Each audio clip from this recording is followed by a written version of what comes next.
CM Revanth భాష గురించి కర్కీకు హరీష్ లేఖ రాయడం హాస్యాస్పదమన్నారు భువనగిరి ఎంపీ చామల కిరణ్ కుమార్ రెడ్డి.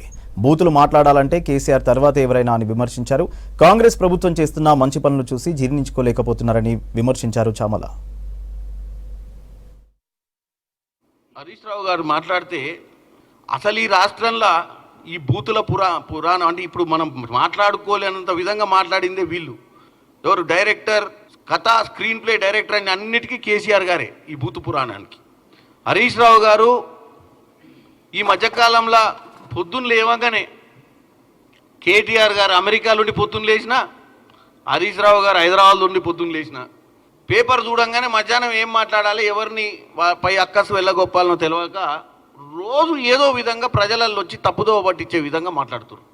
9 నెలలు అయింది ప్రభుత్వం వచ్చి, ఇంకా వాళ్ళు జీర్ణించుకోలేకపోతున్నారు ఈ ప్రభుత్వం చేస్తున్నటువంటి మంచి పనులు, ఈ ప్రభుత్వంలో జరుగుతున్నటువంటి కార్యక్రమాలను. ప్రతిరోజు ఏదో విధంగా ప్రెస్లో ఉండాలి, ఏదో విధంగా అపోజిషన్ కీలక పాత్ర వహించాలని చూడడంలో తప్పులేదు. అది ప్రజలకు మంచి చేయడానికి ఉద్దేశించి చేస్తే మేము ప్రతిపక్షాలను కూడా పొగుడుతాం. కానీ పొద్దున్న లేస్తే ఇర్రెలవెంట్ అంటే సంబంధం లేని అంశాలపై మీడియాలో కంటిన్యూగా ఉండాలని ఒక ఆయన ఎక్స్ ప్లాట్ఫామ్, ఏది ఓన్లీ ట్విట్టరు, ఎక్స్